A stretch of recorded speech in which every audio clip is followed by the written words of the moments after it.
This is how we ended up fighting for independence in 1776. Because of this very thing, dude. Like, what are we talking about? And now you want the government to control businesses, and the government can't do nothing right. Republicans are going to make you the poster child for the Democratic Party. Let them. We don't have to ask ourselves what life looks like if a socialist wins. I won last November, and over the course of these last 6 months, what we've delivered for working people are the very things we were told were impossible. But look at all voters. A completely different world. 27 points underwater Democratic Socialists of America are in the net favorable rating. So what are we talking about? A 44-point difference here in the wrong direction when we come to Democratic Socialists of America, jumping from being pretty popular among Democrats to being not popular at all among all voters. I got to tell you guys about Verdict Bourbon. You know, it's a bourbon that's smooth, it's full of character, absolutely incredible. We've had people try it, review it, and the feedback has been incredibly amazing. So if you go with not guilty, you have the smooth sweetness that people love, and guilty brings the bold, classic bourbon character. So all you got to do is go to verdictbourbon.com, and you got to plead your age, face the verdict, and find out if you're guilty or not guilty. You must be 21 and over, and make sure you drink responsibly. Don't be a dummy. Just look at that face. He looks like a devil. You know how people, like, the Bible say what's on the inside will come out? What a man thinketh, so is he. When you thinking of evilness and being a devil, your face start contorting to being demonic. He has a demonic look. And I know a lot of you guys know he looks like a devil and a con artist on his face. Roll the clip. So there was also a take, it's not just Democrats, you've probably heard what President Trump had to say about you and about the candidates you supported, and he warned that if socialists win, and he calls you communists, but you will start living in squalor, there'll be no food, no housing, no military, no law and order, there'll be nothing. And he had a few other choice words. By the way, he also said he still likes you. But what do you make of what he? I mean, the Republicans are going to make you the poster child for the Democratic Party. Let them. We don't have to ask ourselves what life looks like if a socialist wins.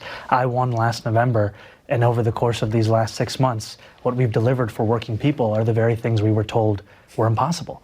We've delivered free childcare for 2-year-olds for the first time in New York City history.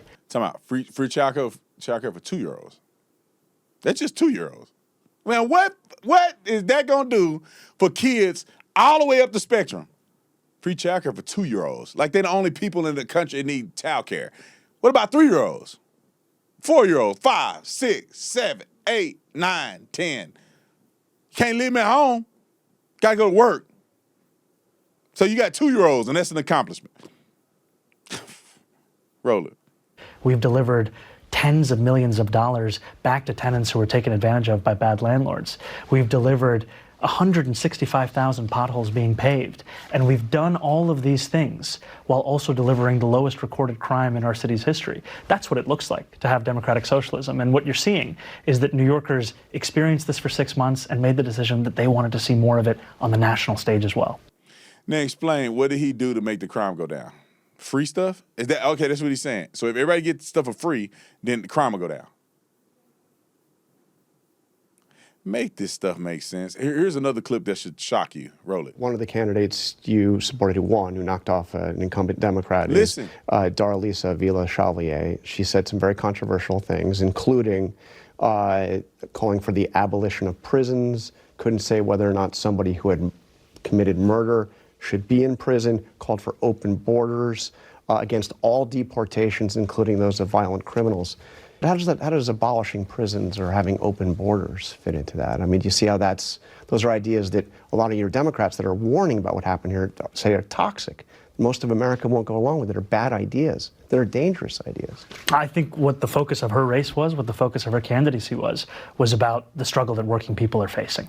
And I think that we can have disagreements on policy positions. What we have to agree on is what are we fighting for and who are we fighting for? She showed that in her race, and I think that many people will come to appreciate that in her leadership to come. So we can disagree on something as basic as whether or not there should be prisons? That's not your position. There are prisons, yes. And what we're also showing in this city is that safety is not something that's up for debate. it's something that we're actually delivering on. And I'm proud to be the mayor of a city that currently has the lowest recorded number of murders and shootings in recorded history in New York City. Bruh, I hope y'all paying attention. He did not deny that this woman ran on a campaign to abolish the police, to abolish prisons. Do you understand what about the abolition of, that's the right term? Abolition of prisons? The abolishing of prisons? You know what that means, bruh? So why wouldn't you mow somebody down because you're mad at them? Why wouldn't you take advantage of women? Because who cares? You're not go to jail. Well, you know what I'm saying? Well, like, do you know how crazy the world would be if it was no prisons? I mean, where do you go if you commit a murder? Where do you go if you commit a crime? Where do you go if you're drinking and driving and you run somebody's kids over and kill them and there's no prison? Where do you go?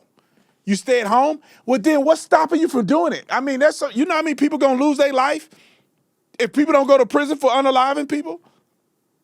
That's like, there's people waiting.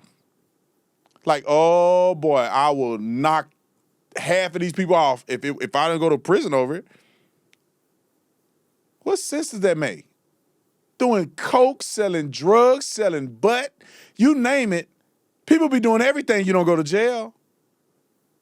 You may be mad, I want your car, I'm gonna kill you and take your car and I'm gonna drive it around because I can't go to jail over it. That's she's saying, abolish prisons. She didn't say make prisons better. She didn't say make it more reasonable. She didn't say, prisons for more punitive crime. Abolish. They want no prisons. And I want y'all to notice this one thing. They never talk about lowering taxes. They only talk about taking more taxes to do more stuff. They never scale back. How about you guys say no taxes on people under 30? You want people to have more money in their pocket, stop taxing them.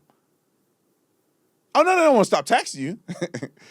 When you look at the line items on your paycheck, no, they don't want that one to go away.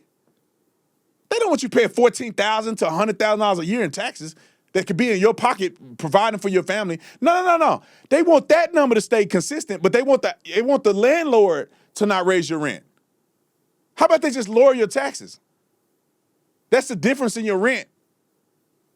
How about they lower no property tax on people under 30? No income tax, no state sales tax on people under 30. They'll never do that because they don't care about your money. They just want to cheat you into stealing more of your money, then offer you free stuff on the money you paid. You paying taxes for the free stuff. Ain't nothing free. They just tell you it's free, so you feel better about paying them more money when they can actually not have you pay the government anything. No state, no federal tax. Imagine if it was no state tax and no federal tax on people under 30. You're talking billions of dollars of revenue back to the people. Nobody has to change anything. No landlord, no nothing. They just give you your money back. They'll never do that. They just go taking more and promising more.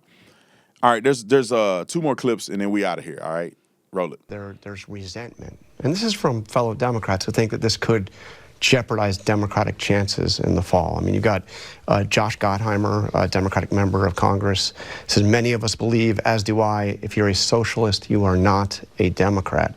And in fact, they put out a manifesto today. I don't know, have you seen this thing? Sounds pretty socialist to me. It's not a communist manifesto. It's a moderate manifesto saying, we are capitalist, not socialist. We believe in a growing, fair, and competitive economy, entrepreneurship, ownership. I mean, this is a direct response. They've made it clear to what you did here on Tuesday.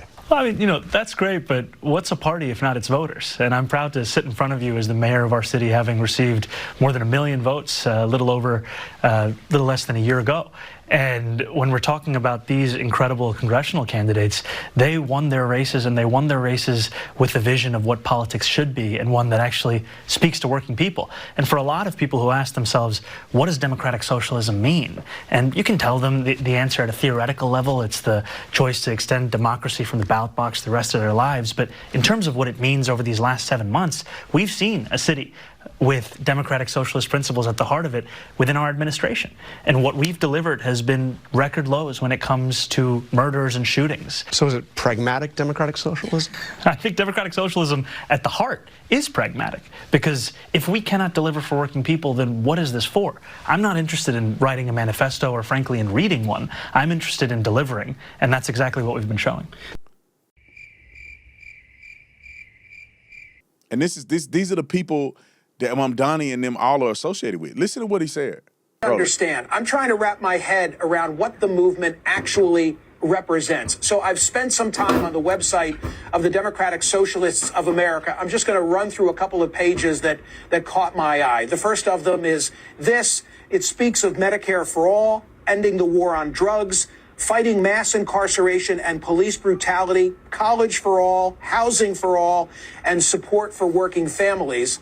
And then when I go deeper, I see this: public ownership of large corporations, free everything, debt cancellation, Medicare for all with zero cost sharing, tuition-free college plus free room and board, full student debt cancellation, universal child care and universal rent control, voting rights for non-citizens, universal suffrage, it says, would extend full voting rights to non-citizens, and open borders, immigration, freedom of movement, let workers migrate freely without restrictive immigration controls, etc.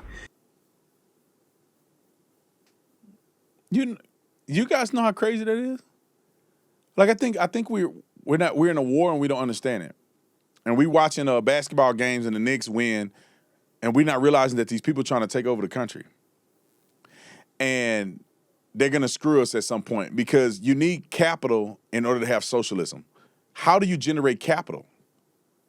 They're going to let the leverage and capital from capitalism fund their socialism, and then they run out of money. The only way I think socialism could have a chance is through AI. If they automate, I don't think it makes sense, because you don't want the government running everything. Because then the government don't like what you say, and now your company gone. Your bank account froze. This is how we ended up fighting for independence in 1776. Because of this very thing, dude. Like, what are we talking about? And now you want the government to control businesses, and the government can't do nothing right. DMV, wrongest. They're not proficient. Let me just say this. Just use your common sense. If everybody had free education, there's still going to be disparities. Why? Because some people are not going to study. Some people are not going to finish their degree, even if it's free. And y'all going to be back to square zero. Let me add this. If everybody had a bachelor's degree, everybody can't work. So they're going to have to find out. All you're doing is creating unduly competition that don't really exist. You're just making it harder for people to sparse through all these regular people that got a bachelor's degree that did not work hard enough to get it. They're just handing them out like cakes. And then what happens is, when you have everybody have a bachelor's degree, it ain't gonna mean nothing. That's like back in the day when you had a high school diploma, it meant something. And then when college started becoming more prominent, if everybody have a college degree, it's not gonna mean anything. People are gonna need a master's degree. And then when everybody get a master's degree, how far are you gonna pay for college? Through a doctorate? Everybody have a doctorate degree. Doctorate degree ain't have no value. That's like if everybody had a Mercedes-Benz. You can't sell a Mercedes-Benz for nothing. It's not gonna have any value. So then you're gonna go resell your Mercedes-Benz, and it's not gonna be worth anything. I don't know why people don't understand this, man. Look, at the end of the day, you get out of life what you put into life. You don't need to go to college anyway. It is a money grab. I don't know how y'all don't understand that. The government wants to make money off of you going to college. You don't even need. Why would they have everybody go to college for free when you don't need to go to college? I'm not using my college degree. What they should do is, instead of you going to college, you just go to a social program where everybody go have fun and learn how to make mistakes without dying for 4 years. Because really, the education is not what college benefits you from. In part, most people don't even use it. It benefits you because you learn how to grow up. You learn how to socialize. You learn how to take care of responsibilities on your own. You learn how to manage your money. You learn how to, in part, you learn what it's like to move out of the nest. That's the life lessons that going to college teach you. It's not necessarily your degree. And people don't really need to pay $100,000 to experience that. All right, y'all, I'm out of here, man.